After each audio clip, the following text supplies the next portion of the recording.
Alamin natin ang ilang kaganapan sa nangyaring Day 1 ng Ahon 15. So tara. Unang laban pa nga lang, Saki vs Sturdy. Magandang palitan na humantong sa 4-1 ang score. Flip ng Ahon 15 Day 1. Una laban ng gabi, 30 vs Saki. Mag-iayos pa beses, para sa kanilang pareho.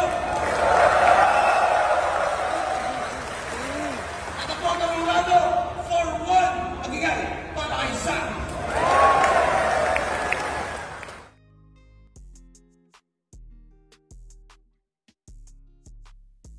Manda Baliw vs Mirage. Mas nang ibabaw ang humor na dala ni Manda Baliw, kaya nakuha niya ang panalo sa score ng 5-0. Natalo man si Mirage, ay nakuha pa din ito ang respeto ni Manda Baliw. Manda Baliw vs Mirage. Magigay, isang beses para sa kanilang pareho.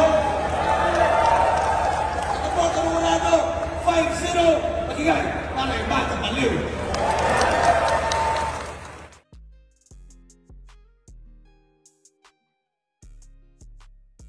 2x2, Cripply Topper vs Slack 1K Ram.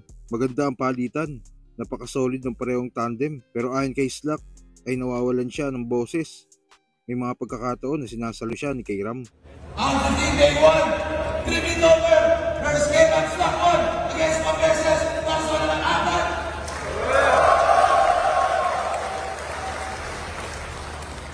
Boto Norado! Pangit na lang. Boto Norado! 5-0 magigay para kay Topper.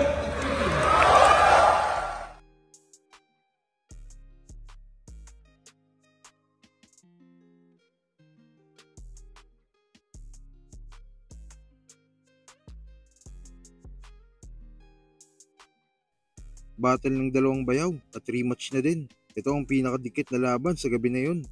Maganda ang palitan nila na umantong sa 3-2 ang score. Kahit 2 weeks lang nakapaghanda si Pistol, ay mapalad siyang nakuha pa rin ang panalo. Ahon 15 Day 1, Pistolero vs Serdan. Against pa beses para sa kanilang pareho.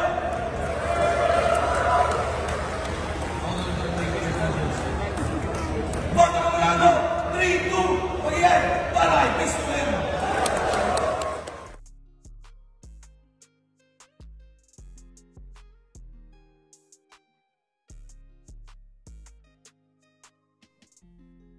Tipsy D vs Spruce, matagumpay na nakuha ni Tipsy D ang panalo. Sana ay makuha din ni M-Sight ang panalo kontra Spruce mamaya para mas kaabang-abang ang M-Sight vs Tipsy D. Pero mukhang hindi ito magiging madali para kay M-Sight dahil uminom na si Spruce ng lemon na may honey. Ahon 15 Day 1, Tipsy D vs Spruce. Mag-iayos pa beses para sa kanilang pareho. Boto Norado! 5-0 magigay para kay Tipsy D. Main event, EJ Power vs Shei. Ito nga ang tinuturing na Battle of the Night dahil grabe daw yung round 3 ni EJ. Sobrang dark. Papangwi ka na lang daw talaga sa mga linya. Si Shei daw nagmukhang mabait. Pero natalo man si Shei, sinisigaw pa din ang pangalan niya ng crowd. Indikasyon na maganda ang pinakita niya. At yung sinabi ni Arik na panalo tayong lahat doon, yun ang sign na sobrang lakas ng laban.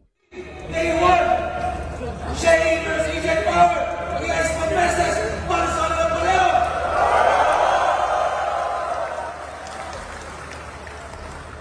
Hindi naman siguro gusto sabihin na yung mga battle na matalo tayong lahat. Pero Boto Norado, 5-0 magigay para kay EJ Power.